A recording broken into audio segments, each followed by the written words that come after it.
Köhnə binalar sökülür, yerində yeni binalar tikilir, amma kompensasiya mübahisələri bitmir ki, bitmir.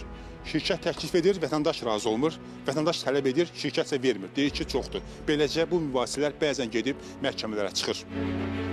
Hal-hazırda paytaxt Bakı şəhərində iki formada söküntü işləri aparılır. Bir, torpaqların dövlət ehtiyacı üçün alınması, digəri isə qəzalı vəziyyətdə olan köhnə çoxmənzilli yaşayış binalarının və fərdi yaşayış evlərinin özəl tikinti şirkətləri tərəfindən sökülərək yeni tikili binalarla əvəzlənməsi. Torpaqların dövlət ehtiyacı üçün alınması zamanı ərazidə mövcud olan daşınmaz əmlaklar bazar dəyərinə uyğun olaraq qiymətləndirilir və vətəndaşlara kompensasiya olaraq pul verilir. Digər tərəfdən isə özəl tikinti şirkətləri tərəfindən sökülən ərazilərdə daha çox mənzil sahiblərinə tikiləcək yeni tikili binalardan mənzillər verilir, bəzi hallarda isə kompensasiya olaraq vətəndaşlara pul ödənilir.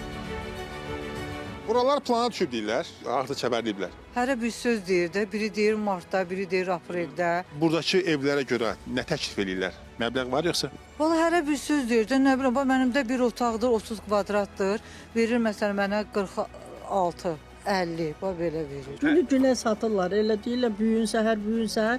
Elə o şeyə qalsaydı, cəmaət çoxdandan köçmüşdü. Göbür ora sökülməlidir, o yerində ev tikilməlidir, biz ora köçməliyik. Məbləğdə hesablayanda ölçüyə görə nə qədər təklif edirlər? Yəni ki, hər kvadrata görə nə qədər? O baxır adama danışmağa.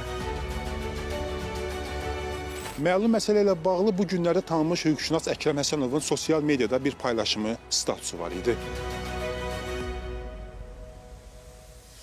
Belə bir fransız filmi var, oyuncaq, balaca oğlan deyir ki, mən filan vətəndaşın mənzilini istəyirəm. Atası da gəlir həmin o mənzilə daxil olur, mənzil sahibinə deyir ki, mənzilin məhdi neçəyədir. O da qayıdır ki, mən bunu satmıram. O deyir, mən səndən soruşmadım ki, sən satırsan ya yox. Neçəyədir? O da bir dənə ən böyük qiymət deyir və bu da onu alır. Yəni, sənin mənim mənzilimdə gözün var. Pulunu ver, al. Yoxsa mən buranı sökəcəyəm, yerində bina tikəcəyəm. Binada sənə mənzil verəcəyəm. Bu birisi nədir? Və sən sabahları tikməsən, yəni ki, riskdir bu. Ona görə də vətəndaşların çoxunu aldadırlar. Əkrəm müdafiə elədiyi şəxsin 70 kvadrat mənzili var. Biz ona 2 dənə 65 kvadratlıq mənzil təklif eləmişik, razılaşmayıb. Onun tələbi fantastik tələblərdir. Yəni şirkət o tələbləri yerinə yetirmək iqtidarında deyil. Əgər siz deyilsə nə qədər istəyirdi? Fantastik nə qədər? Fantastik əvvəl 1 milyon istəyirdi, 700 bində dayandı. Ona görə məhkəməyə müraciət eləmişik. Məhkəmə də qanunlara istinad edərək, Qaşa məhkəməsinin 2024-cü ildə çıxartdığı bir qərar var. Hüquqdan sui-istifadə etmək olmaz.